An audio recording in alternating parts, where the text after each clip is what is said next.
Welcome to Season 3 of Broadcastability, a podcast by, for, and about people with disabilities. We're very excited by the upcoming episodes because this season we focus on research in disability.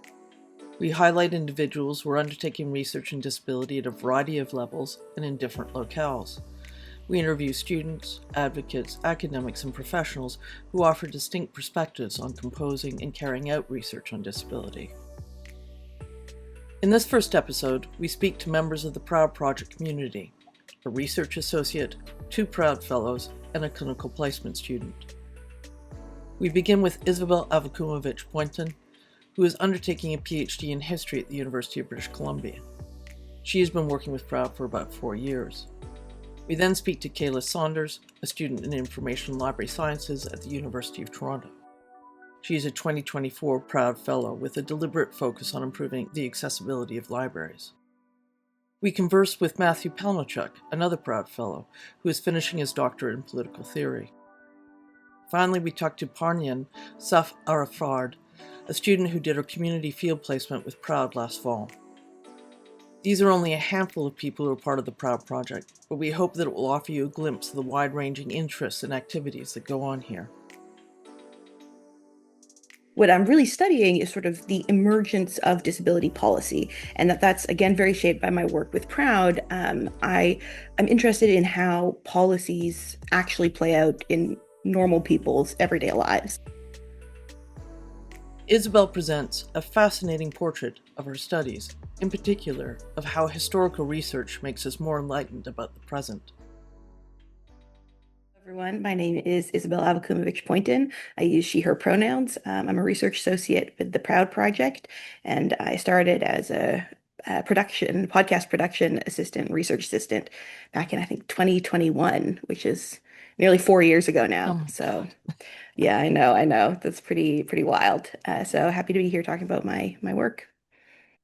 It's wonderful to see you, and just to give people who don't know, you're also doing your PhD now in history focused on disability at UBC. Yeah, I'm always happy to see you as well. But okay, so let's get to the brass tacks. So how did you get interested in disability? So actually, a lot of it had to do with PROUD. I mean, I grew up, I was, diagnosed with several mental illnesses when I was very young, about 6. And so that's always been a part of my life. And then my mother developed a chronic illness when I was young as well. And that sort of shaped our family life. And so it's always sort of been, disability and these questions have always sort of been in my personal life, but I never really thought about doing them sort of academically, professionally researched until I saw a job posting for the PROUD Project was looking for a podcast assistant, and I had done some work with podcasting. And I thought, well, that's really interesting. Like I never really thought about scholarly study of disability. So let's try that out. And through that, I got to understand how sort of the personal and the political and the professional and the academic could all come together. And when it was time to think about what to do my PhD thesis on, I'd done my master's on women and gender in the early 20th century Balkan Peninsula. And I knew that was a really interesting topic, but it wasn't quite, I don't know, I didn't have the spark that I was looking for. And then I realized, wait, what about studying disability? Like, of course, there's still issues of gender in that as well. And I thought that's very understudied. So it was sort of a mixture of my, longstanding academic interest in marginalized groups, plus my personal experiences and my work with PROUD that sort of all converged very nicely to guide me towards the research I'm doing now. That's very cool. I mean, it's great that you're so linguistically inclined as well, so you can do work that crosses to other cultures. So to specify, my PhD research, my dissertation is about disability before the First World War. So I'm looking at from like 1878 to 1914. So what I'm studying is quite a ways back, right out of living memory. And so that sort of adds a bit of emotional distance from what I'm studying. So it's not quite as contentious as a lot of topics are in the region right now. Do you think anything that you're working historically, which I think is, I mean, you're an historian, and I think you're right, it does reduce the emotional sort of kickback that you could feel, but do you think anything you're studying now will have impact on others, or even is having impact on you as you do it, so it's changing what you think of the future.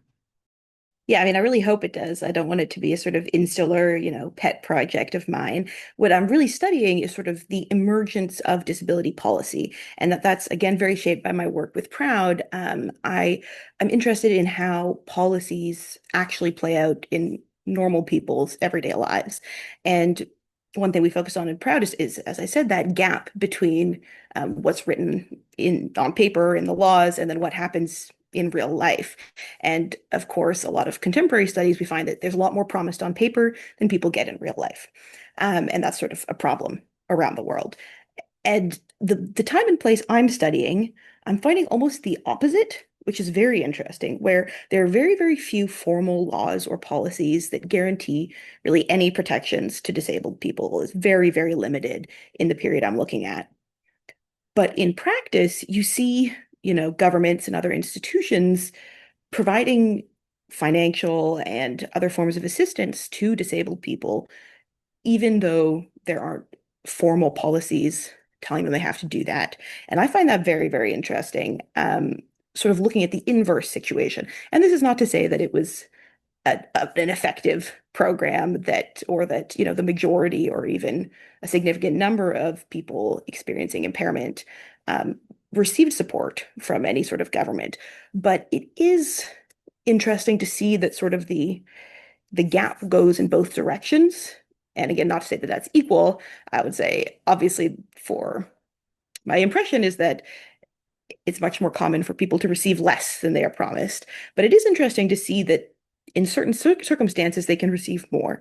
And the factors that go into that are often similar factors that we see in policy implementation today, right? It's people who understand how to talk to government, how to navigate these bureaucratic systems, people who have connections in high places, people who are able to express themselves using sort of language that the government will understand. And so there's some really interesting continuities in, if you're a Bosnian peasant, a lot of the same factors that will help you get support in 1880s are similar to the factors you need to have in order to get support even in the 2020s. And so that's a really interesting thing to see. It really highlights the sort of the factors that impact how policies actually play out on the ground. And again, there's also the problem of literacy, that most of the people in the societies I study are not able to read or write, and that really changes um, the the power dynamics. I mean, even the fact that literacy is a low level means that firsthand accounts are very difficult because people who write firsthand accounts, most of them aren't literate, and oral things just aren't carried down. I mean, in the same Well, way. Oh, I do tell me. yes, but so this is a real big problem for a lot of historians and anthropologists and anyone who works with or studies societies where literacy is not high. Like that's just sort of the main problem is that you don't have medieval peasants writing down their diaries and their feelings. So everything is sort of filtered through who's doing the actual writing.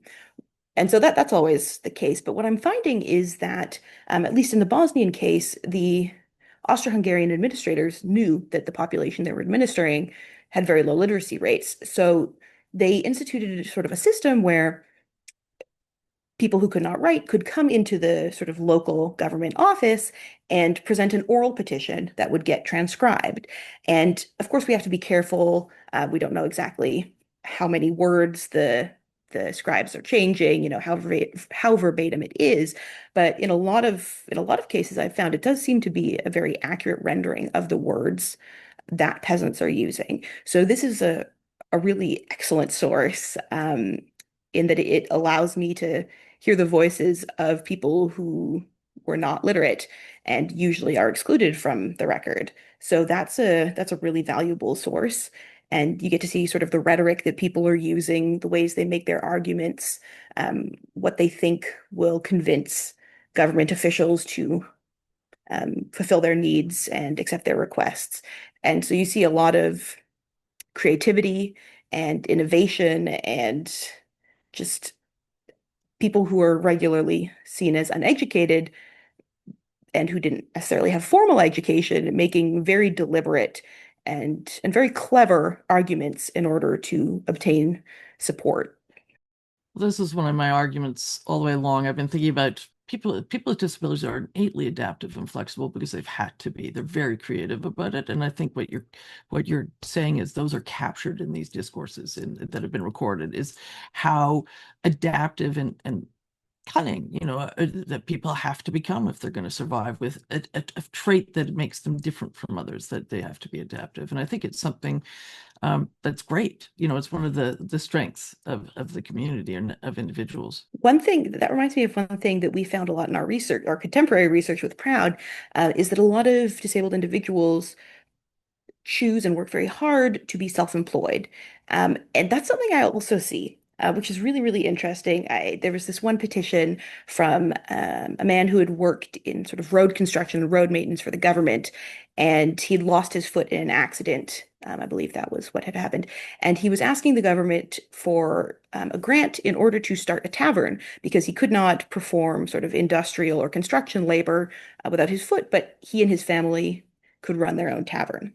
And I thought that was a really interesting, example of um, the sort of practices we see today where people who are unable to be employed in sort of quote unquote traditional employment or industries find ways of building environments that are adaptable to them and their working style.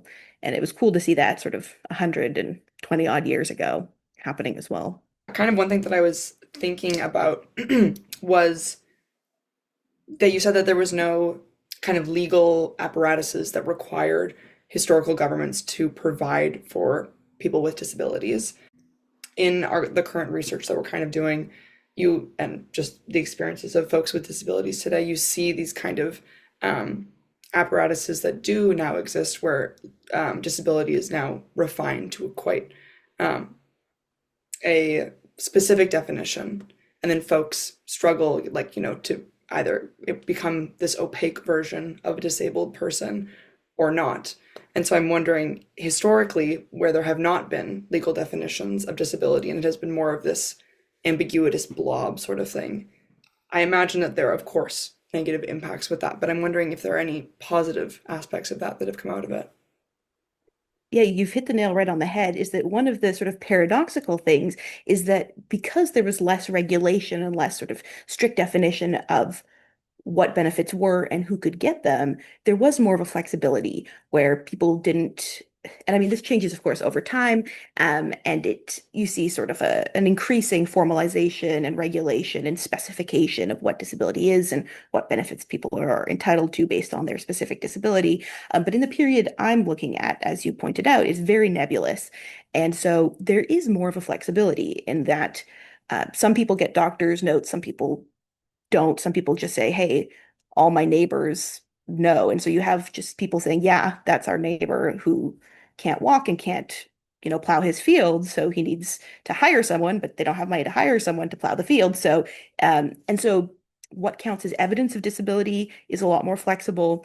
What counts as you said, Chloe, you brought up the question of the deserving poor, and how this is a much more flexible concept because it's not defined.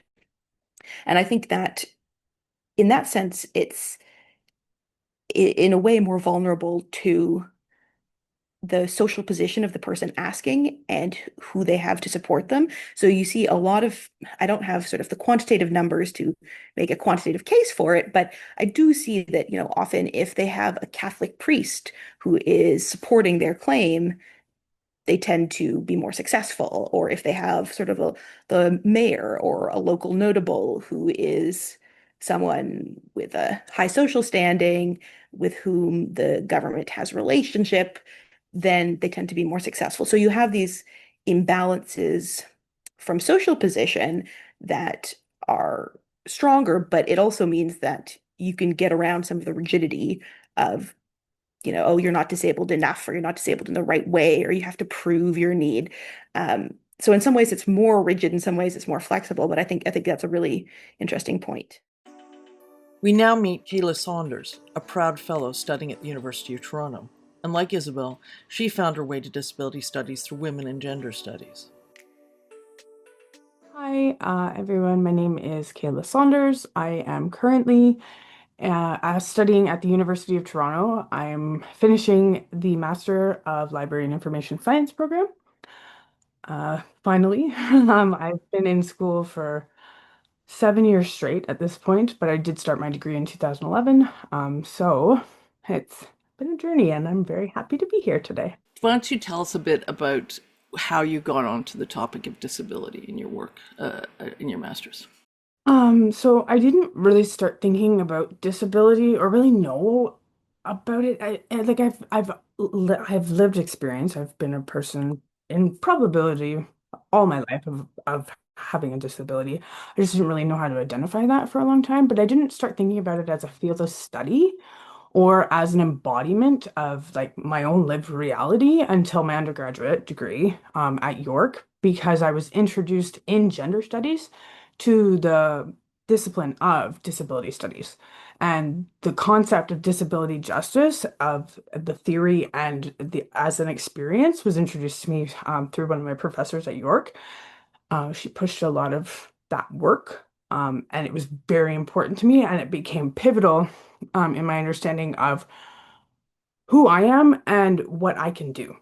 And I love the concepts and the theories that go along with disability studies, because it gives name to what I've experienced and what I haven't been able to access.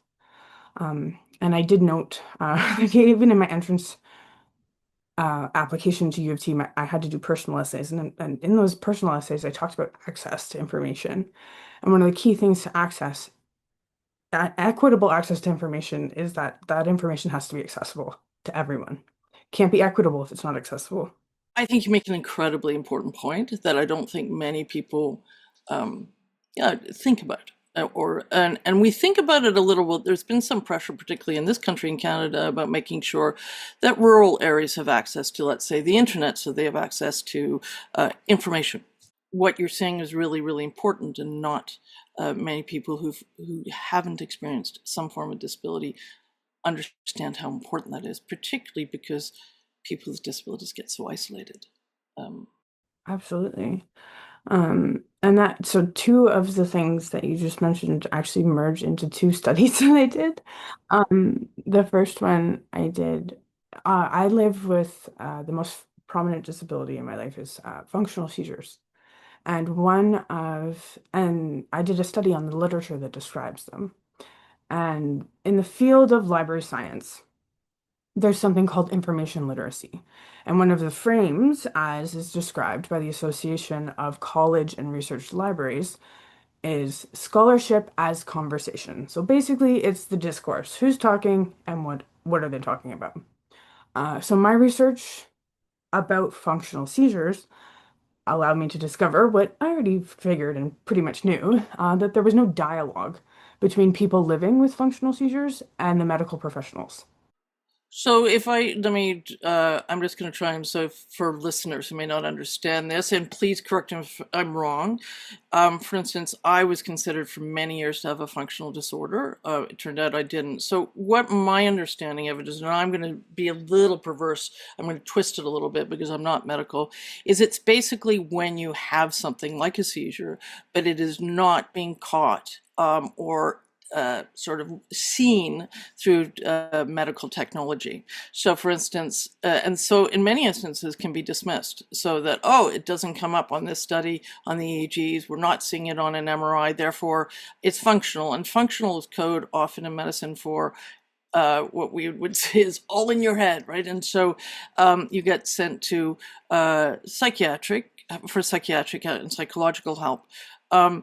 And one of the things that I always try and remind myself is that to believe that something is functional, a healthy way of thinking of it is that we simply just don't have the technology to understand why that symptom is there, and we can't see it. And therefore, if the physicians can't see it, they really don't know what to do about it, right? They don't know what to apply to it. Yes, that's a very good. That's actually very helpful for me, because I spent years thinking that I had epilepsy, stayed in the epilepsy monitoring unit at Toronto and Western. They just discovered that every episode, as they called it, of seizure-like, as I'm air quoting here, activity that was recorded was not recorded as electromagnetic or the so they didn't have it on the EEG, so they told me it was fine. I have they called it dissociative seizures. I like that. I was the first time it was introduced to me,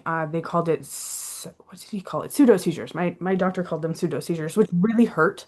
That was a dismissive term to me. Which is also why a lot of the medical journals, I do talk about this in my paper, they call it PNES, which is psychogenic non-epileptic seizures. I prefer the term functional or dissociative seizures rather than even dissociative is a little dismissive. It's hard to put a term to it because it makes it feel like it's not real. But if I'm, having a seizure, it's happening. You can't, like the doctor, whether they tell me it's functional or epileptic, it's something is happening in my body. I don't know what it is. I don't have control of it. And it's scary. And that loss of control is absolutely terrifying. But I guess the biggest thing was in the research, it's mostly just medical professionals.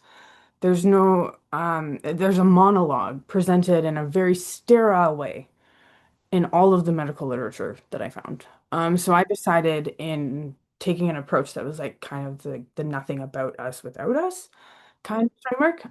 So I wrote a piece that provided, at this point, only my own lived experience alongside the medical research to kind of just enrich that conversation and actually have a conversation, a dialogue with what exists out there. So you got interested in disability, obviously, out of your own experience. Yes.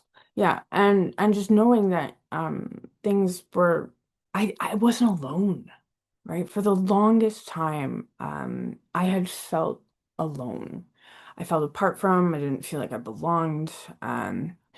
But I guess so that feeds into my love of libraries, because I'm really excited to be able to go into the field and create safe spaces in libraries for people who felt like I felt or feel like I feel, right? And I think that's part of the magic of libraries because everyone just kind of gets to exist as they are. You come as you are, and a really good librarian will meet you where you're at and help you get where you want to be. I feel like I'm in a unique position because of my lived experience and the work that I've done so far to create spaces and information with people who have distinct needs that I can both vouch for and prove to an institution, whether it be a municipal government for a public library or a university or a college for their library, wherever it is I end up, that there is an absolute necessity to accommodate for the diverse needs of all the people who will come in and out of the library doors. That's so awesome. If I could just jump in here, I've been thinking about um, how you encountered the description of your disability as dissociative, and in you discussing how doctors describe your experience versus the gap between your actual experience. That seems like a dissociation in and of itself. And it seems like in your description of libraries, you're kind of describing them as something that can bridge that gap, something that can be like self-directed education that doesn't require that barrier of medicalness or whatever it may be. So I'm interested, and I really like how you're saying that you want to be this like instigator of change within libraries. So I'm wondering if you could elaborate on what an accessibility toolkit would look like for a library. So if I want to create a photo, like a visual, like just a visual, that is in some way informative for the library, there needs to be alt text, alternative text, and the text size should be, depending on the size of the image, if it's just a tiny image, it needs to be at least 12. If it's a presentation, it needs to be 18. And these are just recommendations, right? But these are things that some people either didn't know, the presentation is old, it's outdated, or it just wasn't taken into consideration, which is okay. But from now on, if I build this toolkit and I say, here, take this. And please do not take offense. Like Canadian libraries, we're doing our best. We're really doing our best, but we can do better. Kayla has taken the motto, "Nothing about us without us," as a central tenet of her research and in building her personal and professional community. We now talk to Matthew Palynchuk, a student who is about to complete his doctorate in political theory. His work approaches disability from a critical theory perspective. My name is Matthew Palynchuk. I'm a fifth-year PhD student in political science at U of T. I specialize in the topic of disability, political theory. I'll be hopefully submitting my dissertation in October, and it revolves around disability, social movements, and various debates that are happening in contemporary political thought. Yeah. I was thrilled, to be honest, because I'm a political theorist and I've been doing this sort of work for years, and it's always been considered not really political theory, right? And I'm just thrilled that you were coming through and doing work in political theory. So I sort of watched from afar, and I was like, yes, there's because I sometimes think that that actually a disabled individual does, I've said this for a number of years, does two things in a liberal democracy in terms of theory. It challenges the notion of autonomy, the autonomous acting individual, very deeply. And so I've always sort of felt like political theory should use the disabled person as a test, kind of when it starts to look at things, right? I agree with that. Trying to show that the claims for justice and rights and equality that come from social movements for disability justice can make really, really interesting, novel claims for political philosophers that they should pay attention to. Yeah, I am total agreement. So we're on the same page. And what often happens when I'm sitting when people get papers, often they immediately exclude the unemployed and the disabled from their discussion. Okay, well, those are, and I just like, no, don't do that.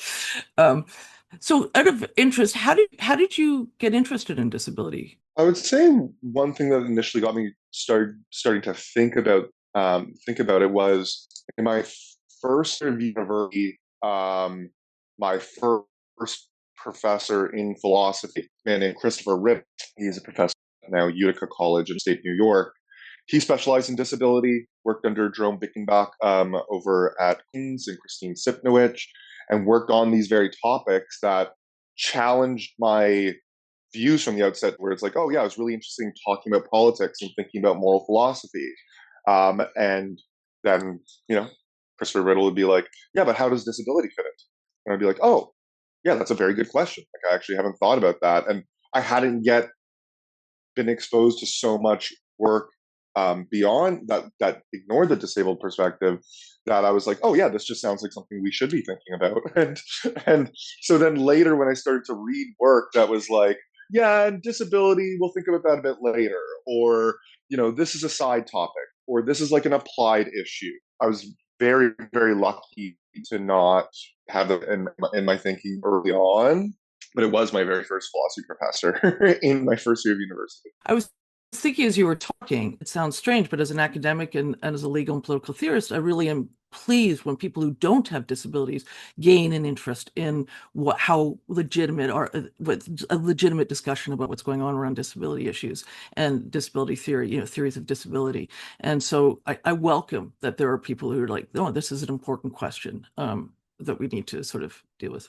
I did end up doing my last semester of school to go work with Anita Silvers out at San Francisco State University. Yeah, I had like a directed kind of study, almost like a thesis. Really interesting. So how did then, it's extraordinary, tell us a little bit about Anita Silvers in case somebody doesn't know. Yeah, Anita Silvers is one of the kind of prominent names in the political philosophy of disability, or considering disability within philosophy. She sadly passed away a couple years ago, but yeah, I was lucky enough to study under her.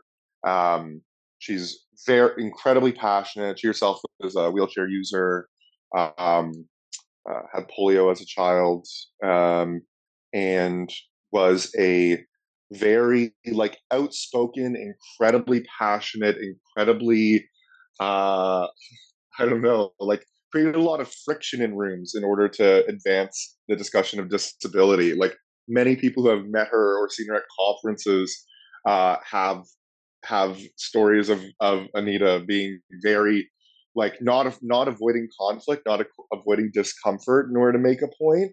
But I also think like not doing that cheaply and not doing that in a way that distracted from good argumentation either. She was just like um a very passionate person.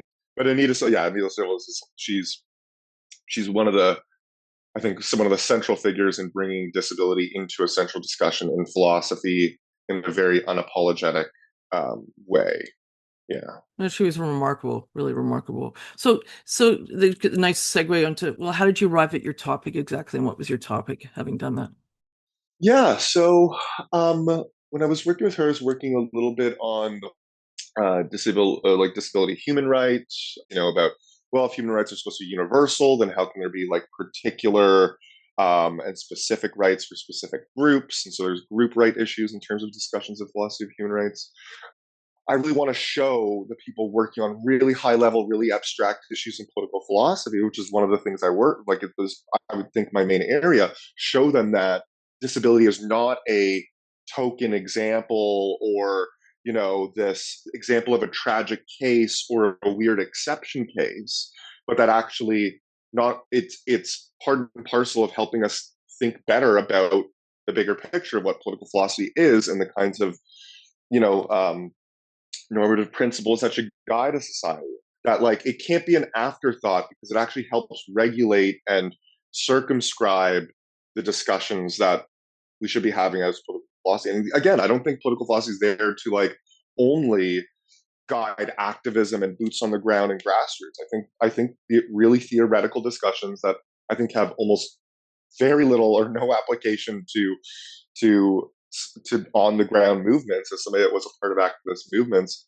I don't think of it like, well, is justice a part of a pluralist idea of multiple values, or is justice a singular value that helps regulate other, whatever. It's like these, like nobody's thinking about that when we're trying to figure out, how to change policy or what doors to knock on or where to protest and how to, Where do you think you'll be in the future with regard to? Do you think you'll leave disability altogether? Like, I know you're a wine sommelier and you do, so there are other parts to your life. So, what do you think you're going to be doing? My goal, yeah. So I'm a wine professional in Toronto. I'm very involved in that side of things, but the teaching aspect is, I think, what maybe gets to me the most, or like gets me most motivated. And my ideal outcome is something like teach one course a year, like an intro to political theory, intro to political philosophy, any little course I can have like that, not a little course, but like any singular course I can have where I can continue to talk about the role of disability in our theoretical discussions, and then balance that with the other aspect of my life, which is around, you know, running wine bars and doing wine programs for restaurants and stuff. It's stuff like this and actually talking to 18, 19-year olds, taking an intro course on what they thought was just going to be, Plato to Locke. And like I'm not a historian of political thought. I've never had a huge interest in it. And when I teach it, I more teach it like, see, the concept of like, goodness came up here. Now let's talk about contemporary issues and goodness. Like, and it's like really cool to see this like nascent form of it early on from these thinkers from like an incredibly long time ago. And it's really, and their distinctions they're making are really cool. Now look at like contemporary debates. Let's look at the relevance here. And this is how disability comes in. That's usually how my tutorials, I think my students would tell you that's exactly how my tutorials go. Like rights and, or the notion of like freedom. Well, freedom from, freedom to, freedom from domination, these kinds of concepts. Just bring it all the way back to like, what are contemporary people talking about now and how does this affect disability? And so that's where I think I can make the biggest impact. Matthew has been deeply influenced by the first professor he encountered in philosophy, as well as by the renowned disability advocate and academic Anita Silvers. He brings disability to the fore when he teaches political philosophy. We now meet with Parnian Safaraifard, an occupational therapy student who did her placement with the Proud Project last fall. Parnian presents an incredibly energetic, innovative, and political portrait of what it means to be an occupational therapist. I imagine that she will bring a broad perspective to her practice and to the disabled people she will work with. My name is Parnian, and I'm a student occupational therapist from the University of Toronto, and I was on a fieldwork placement with the Proud Project. That's great. So when are you going to be done? How long is the program that you're in for occupational therapy? I will be finished my last coursework and placement material by the end of August. Oh, wow. So soon. Yeah. So coming to an end very soon, and then there's licensing and Exactly. Then you have to pay. Then you've got to pay licensing fees for the rest of your life, or as long as you want to practice. What I was going to ask you is for people who might be listening to this who don't truly understand what occupational therapy is, do you want to just sort of give? Yeah, it's okay. I love that question.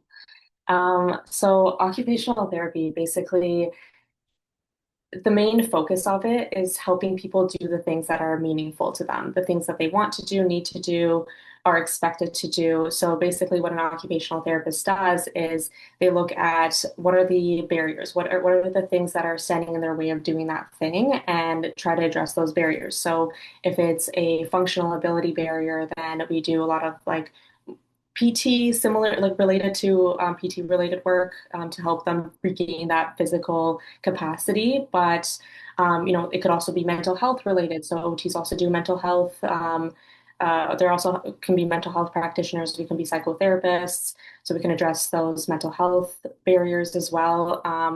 It's also very broad. OTs can work with individuals on a one-on-one aspect, but also on a community level, on an institutional level. We can be in policy leadership positions, so we can also address those social barriers. So basically helping people do the things that they want to do. So it's a broad field of practice. So what drew you to it? I mean, first of all, not many people know about it. So what brought you to doing occupational therapy? Yeah. So before I got into, I didn't know what OT was, much like many other people. I was really interested in accessibility. So once I found out what OT is, and I found out that, the focus on helping people do the things that they want to do, and, like addressing barriers and things like that, I was like, wow, okay, this is basically helping me pursue my passion for accessibility in a holistic way. So what is your passion for accessibility? Where does that come from? I mean, I guess that goes back into my discovery of like disability from a systemic lens. The more I learned about it, the more I started to realize how much ableism I've been internalized growing up and, throughout my whole academic career, where it's just so deeply ingrained. The more I learned about it, the more I got to learn about its interconnectedness with larger systems like capitalism, white supremacy, colonialism, like how it's not just about an individual experience, it's fundamentally political. I basically saw how disability justice is part of a broader fight for liberation. And I think that's what really, that's my underlying passion, which accessibility is a way to address that in my role in society, so to say. Did you have a family member or somebody close who was disabled? Because, for instance, I have 4 children, and I watched them grow up, just become really acclimated to, for instance, when I was using a chair, about knowing the access and figuring it out and how. So is it, in a sense, it's been inbred in them, that sense of disability justice? And I'm wondering where yours came from. Was it just, other than, there are lots of other forms of justice and. Yeah, I think I didn't have a particular experience similar to that with a family member, or like for me, it's much more related to the other connections of disability justice, like being a, first generation immigrant from Iran. how that impacted me growing up, like, going to second grade, not knowing English at all, and Wow. all of those experiences related to, not being neurotypical, um, and being late diagnosed, all of those things. Once I learned about disability justice, I started to think about my life in a much different way and kind of like liberate myself from the way that I used to think about myself, and the narratives that I internalized about, why I was othered or why you know, and also just like my passions around like politics. It's something that brought all of that together. And yeah, before, like, from going from undergrad to OT school, I also did a master's in advanced healthcare practice where I deepened a lot of that understanding on like social issues. I took a health equity course. I took a trauma-informed psychotherapy course where, yeah, all of those subjects really changed my perspective from my own experience and the way that I see the world as well. Oh, you've done some very interesting things, and you're obviously very curious. I could ask you a ton of questions, but since I promise it won't be too long to take up too much of your time, let me leap to when you were going for your field work placement. What drew you to doing the project? You might describe what we did. Just Yeah, so for the audience, the Proud Project, it involved creating an online accessibility map of Toronto's Church and Wellesley area. So what we did as researchers was we visited local businesses to collect detailed information like the number of stairs, availability of ramps, washroom features, first aid materials, anything that could be accessibility related. We gathered all of that information and we put it into a map so people can access all of that information all in one place. And the goal was to reduce the burden of people with specific access needs, of finding all of that information, to support them in planning their outings. right. So why did you choose it, or was it had to go, or just tell me what the process was when you? No, it was actually my first choice. Because when I looked up, I didn't have all of the information going into it. We had a bit of a description, but you know, looking at it from the description and also being in it, it really reflected the way that I see myself practicing as an OT. I see myself being directly in the community, facing people, building relationships. We got to build a lot of relationships with community members from, with business owners, people with lived experience along the way of like, going to the area with our measuring tapes.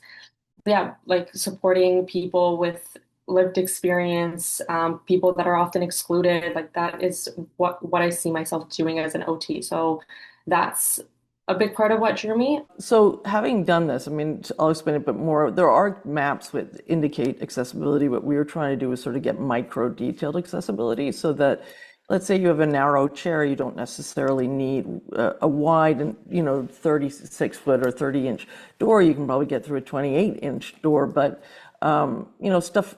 There might be a perch spot inside where you can rest, which wouldn't be included in a traditional accessibility map. It might be really relevant if you're taking your dad who has heart disease to the doctor. And so we were trying to create these details that, for instance, if you had an adult child who still wore a diaper, that you could find an accessible bathroom that actually had a facility for changing, had a change table that would accommodate them. So tell me what you think the future of this might be, what we did, and then I'd also like to know what you think your future is, what you like to, where you're headed off to.